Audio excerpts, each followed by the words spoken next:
राह संघर्ष की जो चलता है वो ही संसार को बदलता है। जिसने रातों से है जंग जीती, सुबह सूर्य बनकर वही चमकता है। सुप्रभात। स्वागत करती हूँ आप सभी का आपके YouTube चैनल जीएस नगरी पर। जैसा कि आप सभी जानते हैं, अपने दिन की शुरुआत करंट अफेयर से करते हैं और ये क्लास जो है वो हिंदी और इंग्लिश दोनों में होती है। तो आप जिस भी लैंग्वेज में बहुत ज़्यादा खुद को आराम से ये समझ सकें, महफूज महसूस करें समझने में, आप उस लैंग्वेज में इसको समझें। मैं आपको हिंदी और इंग्लिश दोनों में बताऊँगी। और साथ ही साथ अगर आप हमसे इंस्टाग्राम पर जुड़ना चाहते हैं तो इंस्टाग्राम के लोगो पर क्लिक कर लें और सर्च कर लें जीएस नगरी। हमसे टेलीग्राम के स्टडी ग्रुप में जुड़ने के लिए टेलीग्राम के लोगो पर क्लिक कर लें और हमारे साथ व्हाट्सएप पर जुड़ने के लिए व्हाट्सएप के लोगो पर क्लिक करें। या फिर अगर आपको कोई भी डाउट पूछना है, ठीक है, कुछ समझ में नहीं आया है वो पूछना है, वैसे तो आप हमसे यहीं पर पूछ सकते हैं, हमारी लाइव क्लास चलती है वहाँ पर। नहीं तो फिर आप व्हाट्सएप पे मैसेज कर सकते हैं, नंबर आपको यहाँ पे दिया हुआ है 8090636447। और अगर हमसे फेसबुक में ऐड होना चाहते हैं तो फेसबुक पे लोगों पर क्लिक कर लें और वहाँ पर जीएस नगरी स्टडी ग्रुप सर्च कर लें, हम वहाँ पर भी आपको मिल जाएंगे। और एक बात और, अगर इस क्लास के ख़त्म होने के बाद आपको PDF चाहिए तो आप नीचे डिस्क्रिप्शन बॉक्स में लिंक दी है, वहाँ से जा करके डाउनलोड कर लीजिए। ठीक है, चलिए फिर हम अपनी करंट शुरू करते हैं। हमारी पहली करंट है, government of India launches KCC campaign for 1.5 crore dairy farmers. ठीक है, भारत सरकार ने एक अभियान चलाया है, किसके लिए? 1.5 करोड़ डेयरी किसानों के लिए। ठीक है, भारत सरकार 1.5 करोड़ डेयरी किसानों के लिए एक अभियान लेके आई है जिसका नाम है KCC। ठीक है, KCC का फुल फॉर्म है किसान क्रेडिट कार्ड। ठीक है, ये देखिए KCC मतलब किसान क्रेडिट कार्ड। ठीक है, मतलब ये योजना, ये अभियान भारत सरकार डेयरी किसानों के लिए लेके आई है जिसका नाम है KCC, जिसका फुल फॉर्म है किसान क्रेडिट कार्ड। ठीक है, आगे देखते हैं। इस कैंपेन के तहत जो भारत सरकार है वो किसान क्रेडिट कार्ड जो है वो 1.5 करोड़ डेयरी किसानों को मुहैया करवाएगी अगले आने वाले 2 महीनों में। ठीक है, नेक्स्ट 2 मंथ्स, अगले 2 महीनों में 1.5 करोड़ डेयरी किसानों को क्रेडिट कार्ड दिलाएगी सरकार, भारत सरकार। कब से लेकर के? 1 जून से लेकर के 31 जुलाई 2020 तक। ठीक है, 1 जून से लेकर के 31 जुलाई 2020 तक 1.5 करोड़ डेयरी किसानों को भारत सरकार क्रेडिट कार्ड मुहैया करवाएगी। ठीक है, KCC जो है वो इन फार्मर्स को दी जाएगी। मतलब कैसे पता चलेगा किस डेयरी किसान को क्रेडिट कार्ड देना है? ठीक है, ये जो इस अभियान के तहत क्रेडिट कार्ड दिया जाएगा वो उन किसानों को दिया जाएगा जो किसी भी दुग्ध संघ से ताल्लुक़ रखते हैं, जुड़े हुए हैं, या फिर किसी दुग्ध उत्पादन कंपनी से जुड़े हुए हैं। ठीक है, किससे जुड़े हुए हैं? या तो किसी दुग्ध संघ से जुड़े हुए हैं या फिर दुग्ध उत्पादन कंपनी से जुड़े हुए हैं। मैं क्लियर कर देती हूँ, देख लीजिए। इसमें इम्पॉर्टेंट ये है कि योजना का या अभियान का नाम क्या है? KCC किसान क्रेडिट कार्ड। ठीक है, जिसके तहत 1.5 करोड़ डेयरी किसानों को क्रेडिट कार्ड की सुविधा उपलब्ध कराई जाएगी। ठीक है, अगले आने वाले 2 महीनों में, कब से कब तक? 1 जून से लेकर के 31 जुलाई 2020 तक। ठीक है, और ये उन डेयरी किसानों के लिए होगा, ये अभियान या योजना उन डेयरी किसानों के लिए जो किसी मिल्क यूनियन यानी दुग्ध संघ से जुड़े हैं या फिर मिल्क प्रोड्यूसिंग कंपनी यानी दुग्ध उत्पादक कंपनी से जुड़े हुए हैं, उससे ताल्लुक़ रखते हैं। ठीक है, आगे देखते हैं। इसमें जो पहला फ़ेज़ होगा, ठीक है, इस अभियान का जो पहला फ़ेज़ है, मतलब इस अभियान की शुरुआत में भारत सरकार ने यह योजना बनाई है, ठीक है, कि वो उन सभी डेयरी किसानों को कवर करेगी जो किसी न किसी डेयरी कॉरपोरेशन सोसाइटी के सदस्य हैं। ठीक है, किसी भी डेयरी कॉरपोरेटिव जो सोसाइटीज़ होती हैं, समाज होता है डेयरी कॉरपोरेटिव का, उसके सदस्य हैं, या फिर वो किसी भी अलग अलग संघ से, ठीक है, दुग्ध संघ से जुड़े हुए हैं, उससे ताल्लुक़ रखते हैं। ठीक है, और उनके पास किसान क्रेडिट कार्ड नहीं है।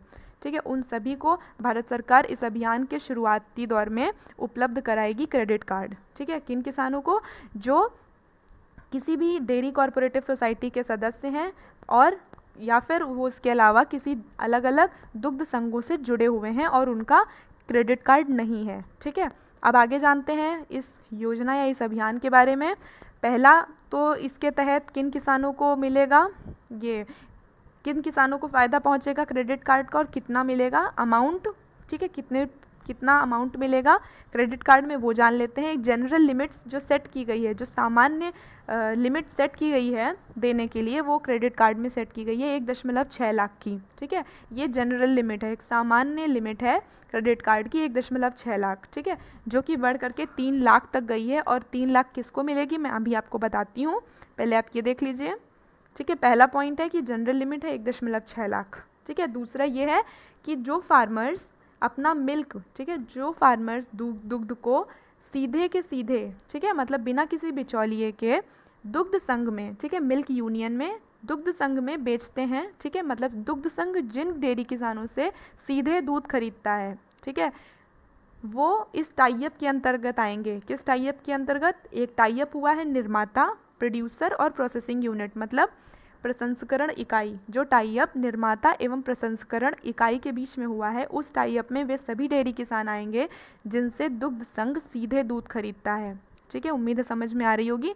विदाउट एनी इंटरमीडियरीज, मतलब बिना किसी बिचौलिए के, ठीक है, वो सभी इस स्कीम में आएंगे और उनको जो क्रेडिट लिमिट मिल सकती है वो 3 लाख तक मिलेगी, ठीक है। एक जनरल लिमिट 1.6 लाख की है और वो किसान जो सीधे दुग्ध संघ को अपना दूध बेचते हैं वो निर्माता एवं प्रसंस्करण इकाई के टाइप में आ जाएंगे। वो बिना किसी बिचौलिए के सीधे अपना दूध संघ में बेचते हैं। उनको जो क्रेडिट कार्ड में मिलेगा अमाउंट वो 3 लाख तक का मिल जाएगा, ठीक है। आगे देखते हैं इसकी खास बात क्या है। ये जो अभियान चालू किया गया है भारत सरकार द्वारा, ये अभियान जो है ये ताल्लुक़ रखता है प्रधानमंत्री मोदी जी के आत्मनिर्भर भारत अभियान से, ठीक है। मतलब ये अभियान जो चालू किया गया है वो प्रधानमंत्री मोदी जी द्वारा कहे गए आत्मनिर्भर भारत अभियान से ताल्लुक़ रखता है और उसको उसमें सहयोग करने के लिए ये किसान क्रेडिट कार्ड जो है, किसानों को क्रेडिट कार्ड दिए जा रहे हैं, जिससे कि जो हमारे डेयरी किसान हैं उनको ज़्यादा से ज़्यादा क्रेडिट मिल सके, ठीक है, वो अपना काम कर सकें, क्रेडिट मिल सके, ठीक है, और उन किसानों को फ़ायदा पहुंच सके जो किसी भी संघ से जुड़े हुए हैं और साथ ही साथ उनको लोन की अदायगी में आसानी हो, ठीक है, बैंक से जो लोन लें उसकी अदायगी में आसानी हो, ठीक है। इसमें यह भी ध्यान में रखा गया है कि किसानों को मार्केट की उपलब्धता दी जाए, ठीक है, उनको एक बाज़ार दिया जाए जहाँ पर उनका सामान खरीदा जा सके और वो जो लोन उन्होंने लिया है उसकी अदायगी बैंक में सुनिश्चित हो जाए, आसान हो जाए, ठीक है। देख लीजिए इसमें इम्पॉर्टेंट क्या क्या है। इसमें इम्पॉर्टेंट ये है कि 1.6 लाख एक जनरल लिमिट है, 3 लाख ये उन किसानों के लिए लिमिट है जिनसे दुग्ध संघ सीधे अपना दूध खरीदता है बिना किसी बिचौलिए के, ठीक है। और इसके बाद क्या इम्पॉर्टेंट है, इसमें ये इम्पॉर्टेंट है कि ये जो अभियान है ये ताल्लुक़ रखता है प्रधानमंत्री मोदी जी के आत्मनिर्भर भारत अभियान से, ठीक है। अगली करंट है Uday Kotak takes over as president of CII, ठीक है। CII का फुल फॉर्म जान लीजिए।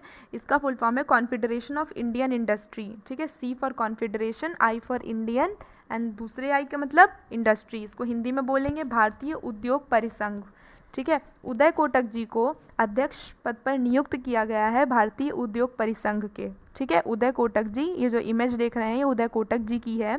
उदय कोटक जी को अध्यक्ष पद पर नियुक्त किया गया है भारतीय उद्योग परिसंघ में, ठीक है।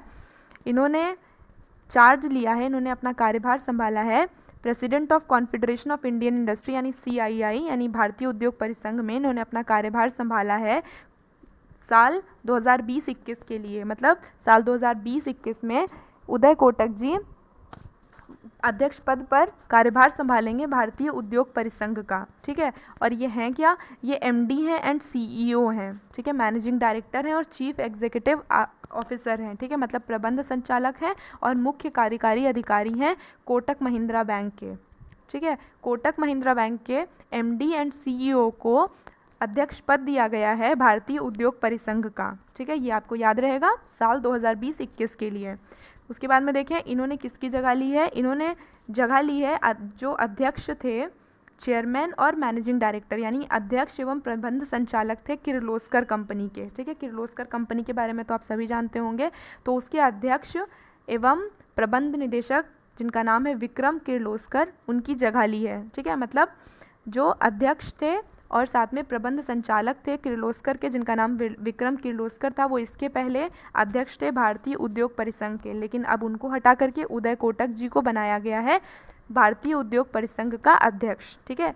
और ये हैं क्या, ये हैं प्रबंध संचालक और मुख्य कार्यकारी अधिकारी महिंद्रा बैंक के, ठीक है। देख लीजिए एक बार इसमें इंपॉर्टेंट क्या क्या है। इसमें इंपॉर्टेंट ये, इसमें सब कुछ इंपॉर्टेंट है, ठीक है। उदय कोटक जी को अध्यक्ष पद पे नियुक्त किया गया है CII का फुल फॉर्म भी इंपॉर्टेंट है। इसको हिंदी में समझाने के लिए भारतीय उद्योग परिसंघ मैंने आपको बता दिया था, ठीक है। और ये हैं क्या, ये MD और CEO हैं। MD और CEO के बारे में मैंने अभी आपको बताया था, फुल फॉर्म और हिंदी में दोनों, ठीक है। ये कोटक महिंद्रा बैंक के MD और CEO हैं। इनको अध्यक्ष पद दिया गया है और इनके पहले वहाँ पर कौन नियुक्त किया गया था, मतलब पिछले साल कौन था वहाँ पर, वहाँ पर किर्लोस्कर के चेयरमैन और एमडी थे जिनका नाम था विक्रम किर्लोस्कर। उनकी जगह उदय कोटक जी को इस बार नियुक्त किया गया है। ठीक है, आगे देखिए टीवी नरेंद्रन। ठीक है, टीवी नरेंद्रन ये कौन है? ये सीईओ यानी कि मुख्य कार्यकारी अधिकारी, इंग्लिश में अगर फुल फॉर्म पूछा जाए तो chief executive officer and managing director. MD का मतलब मैनेजिंग डायरेक्टर यानी प्रबंध संचालक हैं टाटा स्टील लिमिटेड के। टाटा स्टील की कंपनी है, उसके ये सीईओ और एमडी हैं जिनका नाम है टीवी नरेंद्र। ये क्या है? ये सीआईआई के प्रेसिडेंट डेजिग्नेट हैं। ठीक है, इस फाइनेंशियल ईयर के यानी कि इस वर्तमान वित्तीय वर्ष के वो अध्यक्ष पद पे कार्यरत हैं। ठीक है, टाटा स्टील कंपनी के जो सीईओ और एमडी हैं जिनका नाम टीवी नरेंद्रन है, वो इस साल सीआईआई के अध्यक्ष के तौर पर तैनात हैं। नए वित्तीय वर्ष यानी वर्तमान वित्तीय वर्ष में वो सीआईआई के अध्यक्ष के तौर पर तैनात हैं। कौन? टीवी नरेंद्र जी। और वो हैं क्या? वो सीईओ एंड एमडी हैं टाटा स्टील कंपनी के। ठीक है, और chairman and MD of Bajaj finance. जो चेयरमैन और एमडी बजाज फाइनेंस ग्रुप के हैं जिनका नाम संजीव बजाज है, वो वाइस प्रेसिडेंट हैं सीआईआई के। ठीक है, मतलब उपाध्यक्ष के पद पर तैनात हैं सीआईआई में। सीआईआई का फुल फॉर्म मैंने अभी आपको बताया था आगे, और हिंदी में भारतीय उद्योग परिसंघ। ठीक है, उस पर उपाध्यक्ष के पद पर तैनात हैं संजीव बजाज जी। और संजीव बजाज जी किस कंपनी से ताल्लुक़ रखते हैं? संजीव बजाज जी चेयरमैन और एमडी हैं बजाज फाइनेंस के। ठीक है, ये करंट, ये दूसरी वाली करंट जो मैंने आपको बताई है बहुत ज़्यादा इंपॉर्टेंट, और इसमें सब कुछ इंपॉर्टेंट। इसमें मैं आपको पिक एंड चूज़ नहीं बताऊंगी कि आप ये लर्न कर लीजिए वो लर्न कर लीजिए, इसमें आपको सब कुछ लर्न करना है। ठीक है, आगे देखते हैं। अगली करंट है हमारी, Twitter appoints ex Google CFO as new board chairman. ठीक है, ट्विटर ने नियुक्त किया है एक्स गूगल, मतलब पहले ये गूगल में सेवा देते थे सीएफओ के तौर पर, उनको नया बोर्ड का अध्यक्ष नियुक्त किया है ट्विटर ने। ठीक है, ट्विटर ने पूर्व गूगल के सीएफओ को अपने नए अध्यक्ष पद पर नियुक्त किया है। ठीक है, सीएफओ का फुल फॉर्म होता है चीफ फाइनेंशियल ऑफिसर, मतलब मुख्य वित्तीय अधिकारी। ठीक है, मुख्य वित्तीय अधिकारी को ट्विटर ने, मतलब पूर्व गूगल के मुख्य वित्तीय अधिकारी को ट्विटर ने अपने यहाँ नया बोर्ड का अध्यक्ष के रूप में अपॉइंट किया है, नियुक्त किया है। ठीक है, इनका नाम क्या है? पैट्रिक पिटेचे। ठीक है, पैट्रिक पिचटे, इनको नया बोर्ड का, मतलब नया बोर्ड का अध्यक्ष के रूप में नियुक्त किया गया है। और ये पहले क्या थे? ये गूगल के चीफ फाइनेंशियल ऑफिसर थे, सीएफओ थे, मतलब मुख्य वित्तीय अधिकारी थे। ठीक है, ये जगह किसकी लेंगे? ये जगह लेंगे ओमिड कॉरडेस्टनी की। ठीक है, ओमिड कॉरडेस्टनी की ये जगह लेंगे। ठीक है, इन्होंने ट्विटर बोर्ड को कब ज्वाइन किया था? इन्होंने ट्विटर बोर्ड को 2017 में ज्वाइन किया था। ठीक है, कब ज्वाइन किया था? 2017 में। और तब से ये एक प्रमुख स्वतंत्र निर्देशक के रूप में काम कर रहे हैं। He has been a lead independent director, मतलब प्रमुख स्वतंत्र निर्देशक के रूप में काम कर रहे हैं 2018 के बाद से। ठीक है, 2017 में इन्होंने ज्वाइन किया था ट्विटर के बोर्ड ऑफ डायरेक्टर को। उसके बाद ये एक स्वतंत्र प्रमुख निर्देशक के रूप में काम कर रहे हैं सन 2018 के अंत से। ठीक है, और इसके पहले इन्होंने गूगल में एक सीएफओ के तौर पर अपनी सेवा दी थी 2008 से लेकर के 2015 तक। ठीक है, मतलब गूगल में ये मुख्य वित्तीय अधिकारी के रूप में नियुक्त थे, वहाँ पर इन्होंने अपनी सेवा दी थी मुख्य वित्तीय अधिकारी के तौर पर सन 2008 से लेकर के 2015 तक। ठीक है, और ऐसा पहली बार हुआ है ट्विटर की हिस्ट्री में, पूरे इतिहास में ट्विटर की आज तक ऐसा पहली बार हुआ है कि कोई बाहर का आकर के, ठीक है, ट्विटर में कोई बाहरी व्यक्ति समूह की अध्यक्षता कर रहा है। ठीक है, वरना हमेशा ट्विटर में ऐसा होता है कि जो समूह की अध्यक्षता करता है वो उनका अपना व्यक्ति होता है जो उनके यहाँ पर काम कर रहा होता है। लेकिन पहली बार ट्विटर के इतिहास में ऐसा हुआ है कि कोई बाहरी व्यक्ति आ करके समूह की अध्यक्षता करेगा। ठीक है, ट्विटर समूह की अध्यक्षता करेगा। मैं क्लियर कर देती हूँ, इसमें इम्पॉर्टेंट देख लीजिए। इम्पॉर्टेंट ये है कि नाम पैट्रिक पिटेशे, इनको नया ट्विटर में अध्यक्ष पद सौंपा गया है। ठीक है, ये क्या थे? ये गूगल में पहले सीएफओ थे, यानी कि मुख्य वित्तीय अधिकारी थे। ठीक है, कब से कब तक थे? 2008 से लेकर के 2015 तक। ठीक है, इसमें और क्या इंपॉर्टेंट है? इन्होंने ज्वाइन कब किया था ट्विटर को? 2017 में। उसके बाद से ये एक प्रमुख स्वतंत्र निर्देशक के रूप में काम किए 2018 के अंत तक। ठीक है, और ऐसा पहली बार ट्विटर के इतिहास में हुआ है कि कोई बाहरी व्यक्ति समूह की अध्यक्षता कर रहा है। ठीक है, इनका नाम भी इम्पॉर्टेंट है, ये हैं वो जिनकी हम बात कर रहे हैं। आगे देखते हैं। इस करंट से निकल के जो इम्पोर्टेंट चीज़ आ रही है कि वहाँ के मुख्य कार्यकारी अधिकारी ट्विटर का कौन है? जैक डॉर्सी, ठीक है, चीफ एग्जीक्यूटिव ऑफिसर, ठीक है। सीईओ ट्विटर का कौन है? Jack Dorsey. ट्विटर की स्थापना कब हुई थी? 21 मार्च 2006 में। ट्विटर का मुख्यालय कहाँ है? San Francisco, California, United State, ठीक है। आप मुझे ज़रा नीचे कमेंट सेशन में ये बताइए कि और कौन सी ऐसी संस्था है जिसका headquarter San Francisco, California, United State में। मैंने आपको बताया है अपनी पुरानी करंट में, ठीक है। अगर आप देखते हैं तो आपको पता होगा, और नहीं देखते हैं तो फिर आप पता करिए और मुझे बताइए, ठीक है। कि और दूसरी कौन सी संस्था है जिसका मुख्यालय सैन फ्रांसिस्को में है, ठीक है।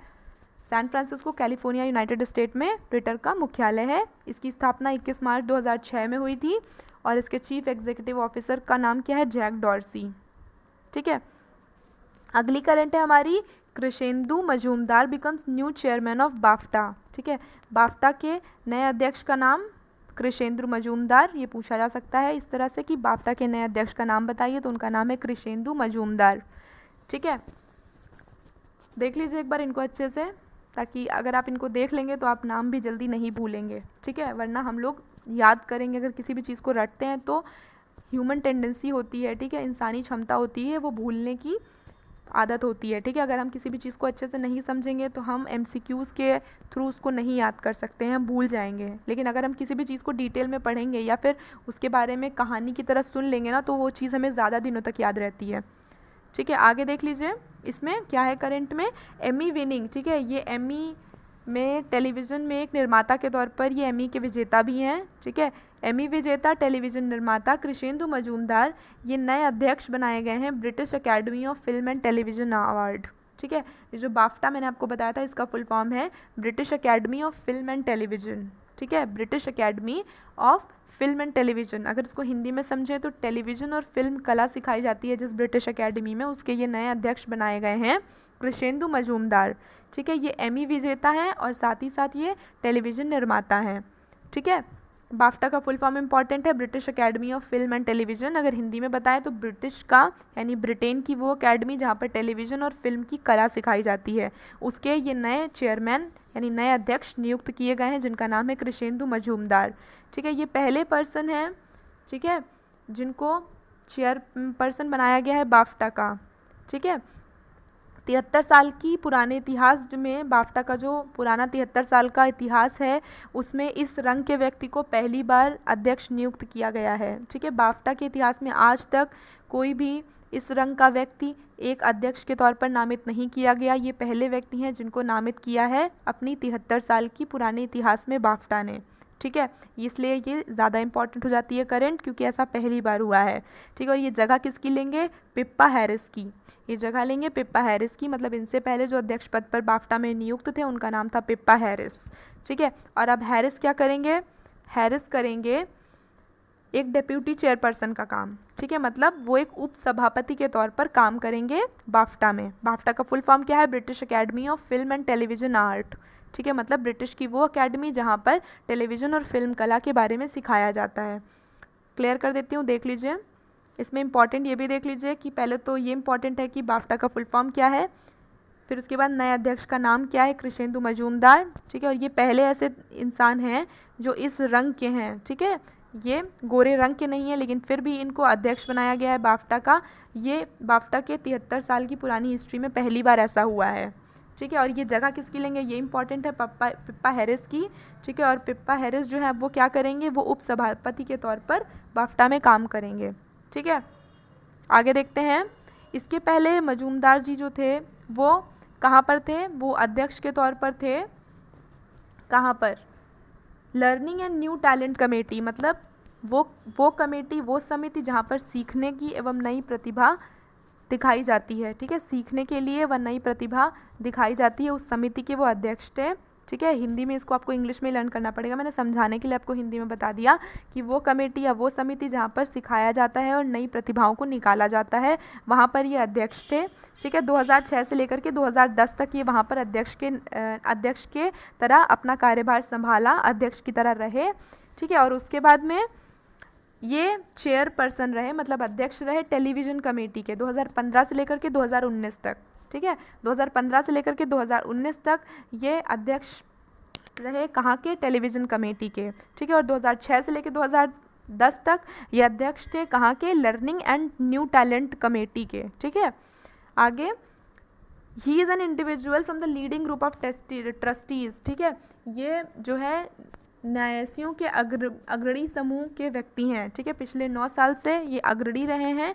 ठीक है, हर जगह पर जो ट्रस्टीज़ हैं उनके अग्रणी रहे हैं पिछले 9 साल से, और ये बाफ्टा के साथ पिछले 14 साल से काम कर रहे हैं। ठीक है, मैं क्लियर कर देती हूँ, एक बार आप देख लीजिए इसमें इंपॉर्टेंट क्या है। ये अध्यक्ष रहे हैं लर्निंग और न्यू टैलेंट कमेटी के 2006 से लेकर 2010 तक, उसके बाद टेलीविज़न कमेटी के 2015 से लेकर के 2019 तक। ठीक है, उसके बाद में क्या इंपॉर्टेंट है कि 14 साल तक, पिछले 14 साल से ये बाफ्टा के साथ काम कर रहे थे। बाफ्टा का फुल फॉर्म आपको पहले मैंने बता दिया है, लर्न कर लीजिएगा। ठीक है, अगली करंट देखते हैं। अगली करंट है, दिल्ली गवर्नमेंट ने एक नया मोबाइल ऐप लॉन्च किया है जिसका नाम है दिल्ली कोरोना। ठीक है, दिल्ली सरकार ने एक नया मोबाइल ऐप लॉन्च किया है जिसका नाम है दिल्ली कोरोना। ठीक है, और क्यों लॉन्च किया है ये मैं आपको आगे बताऊंगी। पहले तो ये जान लीजिए कि जो दिल्ली के मुख्यमंत्री हैं उनका नाम क्या है। वैसे तो आप सभी जानते होंगे, लेकिन जो मैंने रिवीजन कराने के लिए बता दिया, अरविंद केजरीवाल जी दिल्ली के मुख्यमंत्री हैं। उन्होंने एक नया मोबाइल ऐप है जिसका नाम है दिल्ली कोरोना, उसका शुभारम्भ किया है, उसका उद्घाटन किया है। ठीक है, और इस मोबाइल एप्लीकेशन के ज़रिए, मतलब ये क्यों बनाया गया है, ये क्या जानकारी देगा, ये जानकारी देगा दिल्ली के लोगों को किस चीज़ के बारे में, जो बिस्तरों की और वेंटिलेटर की उपलब्धता है दिल्ली में। ठीक है, सरकारी एवं निजी जो अस्पताल हैं उसमें बिस्तरों की और वेंटिलेटर की उपलब्धता है। ठीक है, किस अस्पताल में कितनी उपलब्धता है इसके बारे में दिल्ली वासियों को जानकारी देगा, दिल्ली के नागरिकों को जानकारी देगा। ठीक है, जो बिस्तर हैं, बेड हैं, हॉस्पिटल में चाहिए होते हैं और वेंटिलेटर चाहिए होते हैं, उनकी जानकारी देगा कि किस प्राइवेट अस्पताल में और किस सरकारी अस्पताल में कितने बेड हैं। ठीक है, क्यों ज़रूरत है ये सब जानने की, क्योंकि कोरोना महामारी में वेंटिलेटर की और बेड की अस्पतालों में ज़रूरत लगती है, इसलिए ये कोरोना ऐप, इसका उद्घाटन किया है अरविंद केजरीवाल जी ने। ठीक है, ये लोगों को जानकारी देगा, इनेबल पीपल मतलब जानकारी देगा कि वो अपने आसपास, ठीक है, अस्पतालों की अवेलेबिलिटी चेक कर सकें, उनके आसपास कौन से अस्पताल में कितने बेड उपलब्ध हैं और वो कहाँ जा सकते हैं। ठीक है, इसके बारे में उनको जानकारी मिल सके, इसलिए यह ऐप बनाया गया है और इसका उद्घाटन किया गया है। ठीक है, आगे देखते हैं। ये ऐप लॉन्च करने के पीछे जो मुख्य उद्देश्य था अरविंद केजरीवाल जी का, वो ये था कि वह पाटना चाहते थे जो गैप है, ठीक है, जो अंतर है सूचना का नागरिकों और सरकार के बीच में।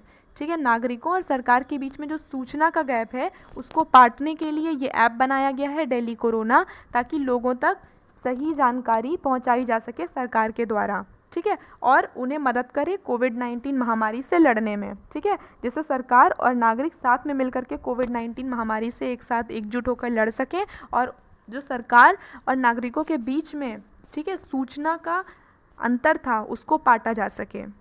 ठीक है, आगे देख लीजिए क्या इंपॉर्टेंट है। मुख्यमंत्री कौन है दिल्ली के, अरविंद केजरीवाल, मैंने अभी आपको पहले ही बता दिया। और उपराज्यपाल कौन है, अनिल बिजाल। ठीक है, अनिल बिजाल वहाँ के उपराज्यपाल हैं, और मुख्यमंत्री कौन है, अरविंद केजरीवाल। आगे देख लीजिए, अगली करंट है हमारी, वी.एन. दत्त जो है वो नए CMD बनाए गए हैं। ठीक है, वी.एन. दत्त को नया CMD बनाया गया है नेशनल फर्टिलाइज़र लिमिटेड का। ठीक है, नाम पहले देख लीजिए, वी.एन. दत्त इंपॉर्टेंट है, इनको नया CMD बनाया गया है। ठीक है, ये देखो, नेशनल फर्टिलाइज़र लिमिटेड का। ठीक है, नेशनल फर्टिलाइज़र लिमिटेड एक कंपनी है, उसमें इनको नया CMD बनाया गया है। आगे देख लीजिए, ये देखिए, National Fertilizer Limited marketing director Virendra Nath Dutt. ठीक है, नेशनल फर्टिलाइज़र लिमिटेड के मार्केटिंग डायरेक्टर यानी कि विपणन निदेशक। ठीक है, इन्होंने एक अतिरिक्त प्रभार ग्रहण किया है। ठीक है, एडिशनल चार्ज का मतलब अतिरिक्त प्रभार। ठीक है, ये पहले वहाँ पर एक विपणन निदेशक थे, उसके बाद में अब इन्होंने एक अतिरिक्त प्रभार और ग्रहण कर लिया है। ठीक है, एक चेयरमैन का, अध्यक्ष का और प्रबंध निदेशक का। ठीक है, वो इस कंपनी के विपणन निदेशक होने के साथ साथ अध्यक्ष और प्रबंध निदेशक भी हैं। कौन, वी.एन. दत्त। ठीक है, ये किसकी जगह लेंगे, मनोज मिश्रा की। मतलब इनसे पहले जो कार्यभार अध्यक्ष पद का और प्रबंध निदेशक का संभाला था वो मनोज मिश्रा जी ने संभाला था। अब मनोज मिश्रा जी को मुक्त कर दिया गया है इस कार्यभार से, और उनकी जगह वी.एन. दत्त ही इस कार्यभार को भी संभालेंगे। ठीक है, मतलब वह अभी इस कंपनी के विपणन निदेशक भी हैं और इसके साथ साथ अध्यक्ष और प्रबंध निदेशक के भी तौर पे भी काम करेंगे। ठीक है, और किसकी जगह लिए हैं, मनोज मिश्रा की। ठीक है, समझ में आ गया होगा। आगे देखते हैं। ये जो कंपनी है, पहली बात तो इसका शॉर्ट फॉर्म याद कर लीजिए, नेशनल फर्टिलाइज़र लिमिटेड, NFL। अगर कोई आपसे NFL कहता है तो आप समझ जाइए कि इसका मतलब नेशनल फर्टिलाइज़र लिमिटेड, मतलब ये उस कंपनी की बात की जा रही है जहाँ पर उर्वरक बनते हैं। ठीक है, यह एक राज्य के स्वामित्व वाली कंपनी है। ठीक है, स्टेट ओन्ड, मतलब राज्य के स्वामित्व, मतलब राज्य सरकार का इस कंपनी पे पूर्ण रूप से स्वामित्व है। ठीक है, ये मिनी रत्ना कंपनी है। ये क्या क्या प्रोड्यूस करती है, मतलब क्या क्या बनाती है? ये रासायनिक उर्वरकों का उत्पादन करती है। केमिकल फर्टिलाइज़र मतलब रासायनिक उर्वरक, ठीक है, उनका उत्पादन करती है। ऑर्गेनिक फर्टिलाइज़र का मतलब जैव उर्वरक का उत्पादन करती है। और इसके साथ ही साथ इंडस्ट्रियल केमिकल्स मतलब औद्योगिक रसायन भी बनाती है। ठीक है, उसके पहले NFL को ज्वाइन करने से पहले, मतलब नेशनल फर्टिलाइज़र लिमिटेड को ज्वाइन करने से पहले, ये जो हैं, मैंने जिनका आपको नाम बताया था, VN दत्त जी, वो कहाँ पर कार्यरत थे? वो चीफ एग्जीक्यूटिव डायरेक्टर थे। ठीक है, ये कार्यकारी निदेशक थे। कहाँ पर? गेल कंपनी में। ठीक है, ये गेल कंपनी में क्या थे? कार्यकारी निदेशक के तौर पर तैनात थे NFL में आने से पहले। इनका नाम क्या है? VN दत्त। ठीक है, और ये 10 साल कहाँ पर रह चुके हैं? ये 10 साल जो है कार्यकाल इनका रह चुका है ONGC में। ठीक है, गेल से पहले ये कहाँ पर कार्यरत थे? ONGC में 10 साल तक। ठीक है, 1995 में इन्होंने ONGC छोड़ा और गेल को ज्वाइन किया था। ठीक है, उसके बाद में अब ये NFL में है। ठीक है, क्लियर कर देती हूँ, देख लीजिए इसमें इंपॉर्टेंट क्या है। इसमें इंपॉर्टेंट है कि जो NFL कंपनी है वो क्या क्या बनाती है। वो रासायनिक उर्वरक बनाती है, जैव उर्वरक बनाती है और औद्योगिक रसायन बनाती है। ठीक है, अब उसके बाद में बात करते हैं VN दत्त जी की। ठीक है, मैं यहाँ पे बार बार आपको इसलिए लेके आ रही हूँ ताकि आपको नाम याद हो जाए। ठीक है, VN दत्त जी, VN दत्त जी जो है, इसके बाद में इम्पॉर्टेंट है कि वो एग्जीक्यूटिव डायरेक्टर थे। NFL में आने से पहले VN दत्त जी एग्जीक्यूटिव डायरेक्टर थे। कहाँ पर? गेल में। ठीक है, मतलब कार्यकारी निदेशक थे गेल में। और गेल में ज्वाइन करने से पहले उन्होंने 10 साल ONGC के साथ काम किया है, यानी सन 1995 तक उन्होंने 10 साल ONGC में काम किया है। फिर 1995 में उन्होंने ONGC को छोड़ा, फिर गेल ज्वाइन किया। ठीक है, अब इस करंट से निकल के जो इम्पोर्टेंट चीज़ आ रही है कि NFL का मुख्यालय कहाँ है? नोएडा, उत्तर प्रदेश में। ठीक है, नोएडा उत्तर प्रदेश में NFL का मुख्यालय है। ठीक है, और इसकी स्थापना कब हुई थी? 1 सितंबर 1979 में। ठीक है, 1 सितंबर 1979 में इसकी स्थापना हुई थी। इसको क्लियर कर देती हूँ, देख लीजिए। आप मुझे ये बताइए कि मैंने जो पूरी करंट पढ़ाई है आज की, वो आप लोग को अच्छे से समझ में अगर आ गई है तो बताइए मुझे, और अगर कोई डाउट है तो बताइए।